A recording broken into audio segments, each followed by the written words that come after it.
Halo pemirsa, apa kabar Anda dimanapun berada, dari Sabang sampai Merauke, dari Miangas sampai Pulau Rote. Senang sekali rasanya kami berdua bisa kembali menyapa Anda sekeluarga. Kami berharap Anda tetap dalam keadaan sehat, sejahtera, dan selalu berbahagia. Apa kabar Bang Don? Baik, Don. Oh iya, saya lupa. Bersama kami di sini, saya Doni De Keizer. Dan saya Don Bosco Slamet. Sudah tahu kan? Sudah tahu. Ini Double Don kembali menyapa Anda dalam program kesayangan Doncast di Nusantara TV. Abang sehat ya? Sehat. Sehat. Baik, tapi ada yang mengganggu pikiran saya, Bang. Apa? Situasi terkini di Suriah. Iya, memang kalau lihat perkembangannya ya, selalu menarik untuk digali. Iya. Sebagai jurnalis, itu bahan berita yang bagus. Betul. Walaupun ketika kita bicara sebagai pribadi, memang itu mengganggu. Iya, mengganggu Pikiran dan betul. perasaan. Apalagi kalau kita bicara Suriah itu sebagai sekolah studi lanjutnya calon teroris kan. Kita pernah mendiskusikan soal ini Iya. di meja yang sama. Iya. Tapi kali ini lebih menarik juga nih Bang. Iya. Kita bicara Kenapa menarik? Karena ini seorang pakar Timur Tengah. Iya. Yang memang aktif juga dalam beberapa kegiatan, yang tulisan dan suaranya itu sangat lantang. Jadi berbicara dan menulis sama bagusnya. Sama bagusnya. Orang begitu itu jarang. Nah, Saya hanya pernah ketemu dulu satu orang. siapa itu? Itu namanya pemimpin redaksi Jakarta Post, Sabam Siagian. Sabam Siagian. Ketika kita menginterview, itu tidak perlu ada editing. Tidak perlu dihadir. Itu Ketika yang... kita baca tulisannya, sama bagus. Iya, iya. Nah, kita hadirkan sekarang Ini dalam beliau. program Doncast, Hasibullah Satrawi. Masya Allah. Apa kabar, Gus? Baik, baik. Kita Sehat panggil ya? Gus. Iya. Jangan sampai ada yang... Tapi jangan sampai digugat loh. Karena sekarang ini gara-gara sosial media, sebenarnya Gus itu kan secara sosial banyak penghormatan. Betul. Selain ya kayak Bang Don tadi puji-puji saya kan penghormatan gitu kan. Apa kenyataannya begitu belum tentu. nggak apa-apa. Tapi itulah cara kita menghormati. Iya, itu cara kami juga menghormati Gus Hasib di sini. Iya, tapi gara-gara sosial media sekarang ini banyak jadi perkara. Masa orang menghormati dengan nyebut Gus jadi keperkara? Kan itu sayang. Itu saya. Iya, iya. Tapi kalau Gus yang ini kan nggak seperti itu. Amin, amin, amin. Bang Don. Makanya kita hadirkan Gus Hasib ini di sini. Iya. Karena kami berdua ini selalu bicara soal hal-hal yang mempengaruhi masyarakat, Ya. khususnya penonton. Iya. Dan seperti Timur Tengah, soal khususnya Suriah itu kan seperti yang saya bilang kali lalu, itu dekat secara psikologis. betul. Karena itu Islam, lalu kemudian di sini publiknya banyak sekali yang Iya. tertarik ke sana, banyak orang yang mau ke sana. Betul. Ada orang yang direkrut untuk pergi Iya. ke sana. Dan banyak yang tidak kemudian balik. terkait dengan isu terorisme. Iya. Itu. Dan beliau adalah seseorang yang paham betul Iya. seperti apa Suriah sekarang ini. Seperti apa sekarang perkembangannya, Mas? Siap, makasih Bang Don. Sebelum menjawab pertanyaan yang singkat tapi padat ini, saya ingin memberikan pengantar 2-3 hal dulu. Ya. Yang pertama, memang soal Timur Tengah itu selalu menjadi daya tarik bagi masyarakat Betul. kita. Saya ya sebenarnya bisa menerka jawabannya, tapi memang ekspektasinya tinggi sekali. Begitu ada kejadian di sana banyak perhatian. Dan jujur Bang Don, itu menjadi motivasi saya awalnya terjun di dalam isu pengamatan Oke, Timur Tengah. Saya studi di Al-Azhar bukan soal politiknya, saya Ya. soal hukum Islam. Tapi melihat dampaknya, ya ini kita harus relawan. Oke. Mencoba menjelaskan apa yang bisa kita besarkan untuk masyarakat Indonesia. Dan yang kedua harapannya adalah dari itu timbul perspektif yang jernih Oke. di dalam melihat. Penting untuk mendapatkan karena perspektif jernih. Satu sisi saya melihat bangsa kita ini ada karakter supporter. Ini kalau baca tulisan saya dulu soal Syria, saya dulu sempat Suriah Jilid 1, krisis Suriah Jilid 1, saya anggap seperti sepak bola. Karena memang saking banyaknya para pemain di lapangan. Iya. Iya. Bintang-bintangnya bukan dari Syria, tapi banyak persis seperti sepak bola. Pemain-pemainnya hebatnya nanti Pemain kita bayaran lihat. dari luar. Dari luar, berlatihnya dari luar. Dan pendukungnya dari Syria sampai ke Madura sana, kampung saya, itu luar biasa, dukung sana sini. Iya. Ini yang saya dulu ya, waktu Iya, saya siswa Jilid 1. Nah oleh karena itu catatan saya yang kedua, harapannya lewat perspektif yang benar, minimal perspektif kebangsaan, keindonesiaan dan perdamaian, kita coba kasih masukan Mas. Oke. Nah itulah hal yang ingin saya sampaikan sebagai pengantar. Jadi kalau nanti masuk sana sini, mohon tetap dipahami dalam dua bagian itu. Iya. Oke. Itu yang menjadi tujuan AIDA salah satunya ya. Mengkampanyekan hal-hal perdamaian. Ya, Tapi kalau bicara perdamaian sekarang saya jadi agak khawatir gitu. Ketika Suriah kemudian sudah berganti rezim, apakah perdamaian itu akan abadi atau malah tanda tanya? Persis seperti yang ditanyakan oleh Bang Don dan disampaikan oleh Bang Doni juga gitu, tentang apa yang terjadi di Suriah sekarang dan dampaknya terhadap perdamaian. Kalau kita lihat yang terbaru, ini betul-betul menjadi sebuah kekhawatiran masih ya. Karena ibaratnya begini, kalau dalam demokrasi itu kedaulatan di tangan rakyat. Betul. Artinya rakyat yang nanti akan memberikan arah dan pikiran-pikirannya. Nah, sekarang di Suriah ini karena baru lengser, diktatornya belum mendapatkan itu. Karena itu terlalu banyak kedaulatan-kedaulatan kelompok. Katakanlah oposisi, revolusi, atau bahkan regional, bahkan global, yang menjadi bagian daripada hari-hari Syria sekarang ini.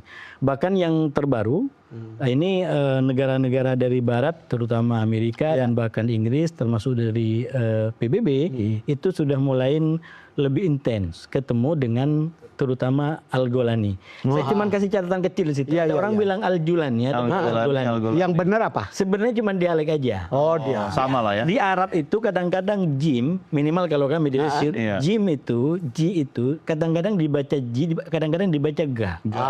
Jadi sebenarnya dia merujuk kepada orang yang sama. Walaupun namanya adalah Ahmad Syara. Nah, ini memang harus bahasa Arab, Bang. Jadi, karena pelafalannya banyak yang tidak tepat. Syara maksudnya adalah syara. Jadi agak masuk ke hidung bagian atas.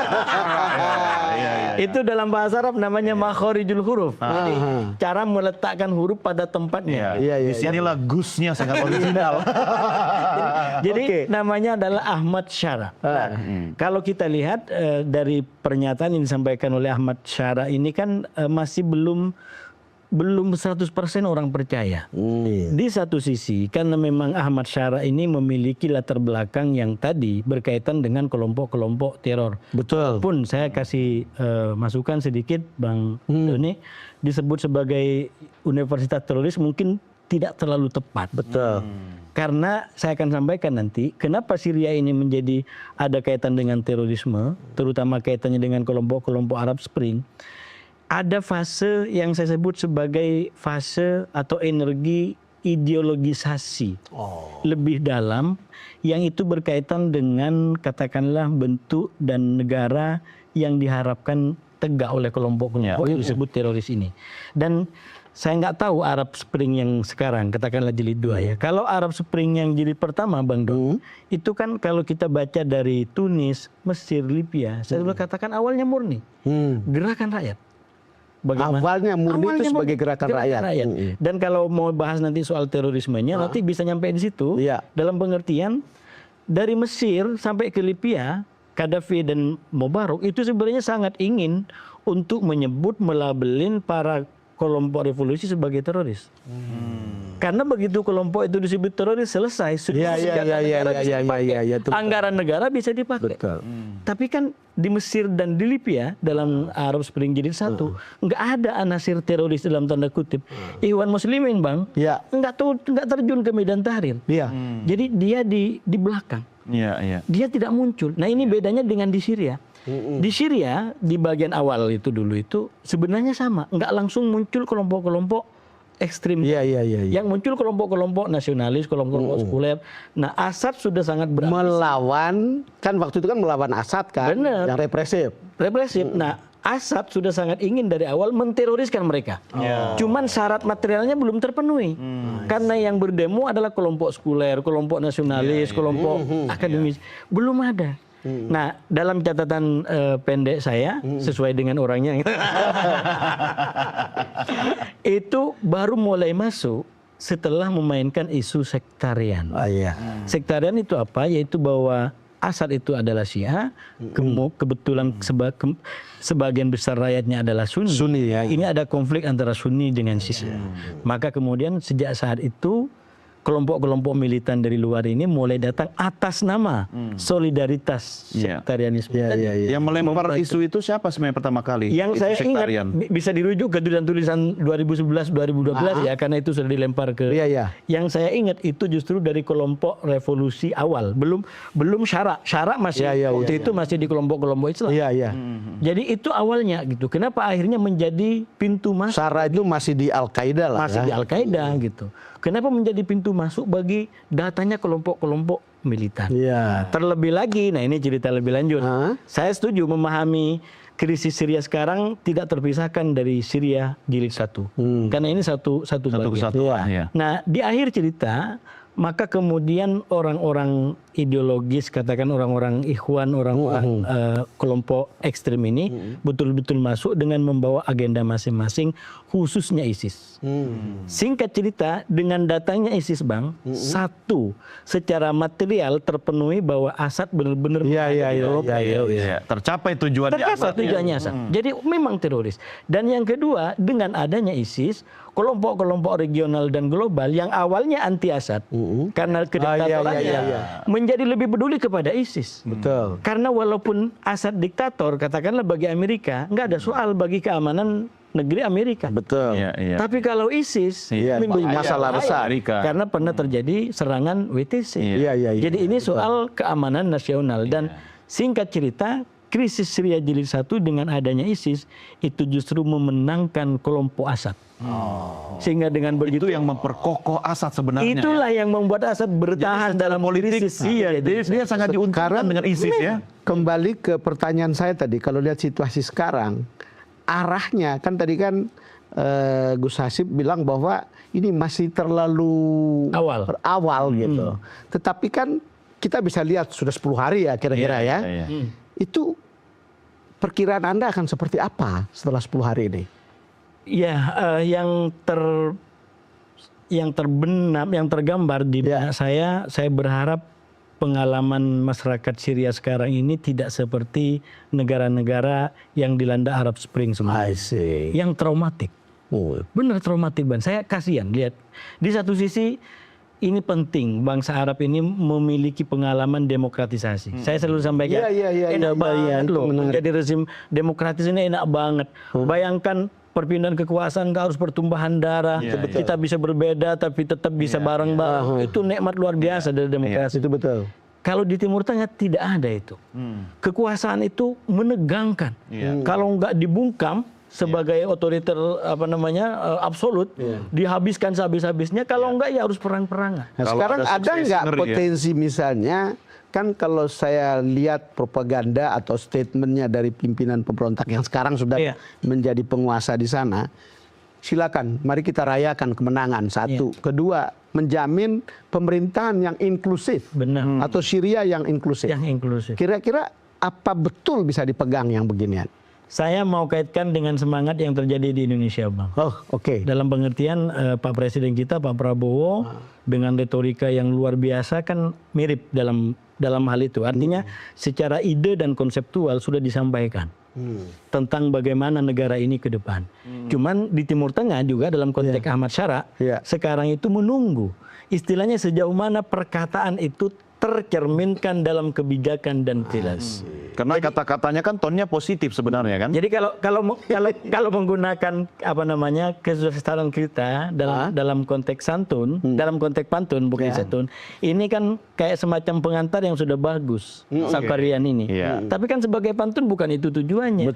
Justru isinya dua bait utamanya ini yang harus nanti ditunjukkan. Seperti yang di belakang itu ya. Dan itu belum, kita harus tunggu. Kita harus tunggu. Tapi kan dua bait pantun di atas sudah bagus tuh. Tonnya positif. Dan Jolani mengatakan ini dia memberikan kesempatan biar dunia internasional melihat perubahan di Suriah, begitu kan? Oke, sebelum kita berubah diskusi kita, teh atau kopi paling suka? Wah, ini saya pilihkan ketiga, susu. Bahasanya perlu tafsir khusus. Kita rehat dulu ya. Kita akan lanjutkan di segmen berikutnya. Pemirsa, Downcast segera kembali sesaat lagi.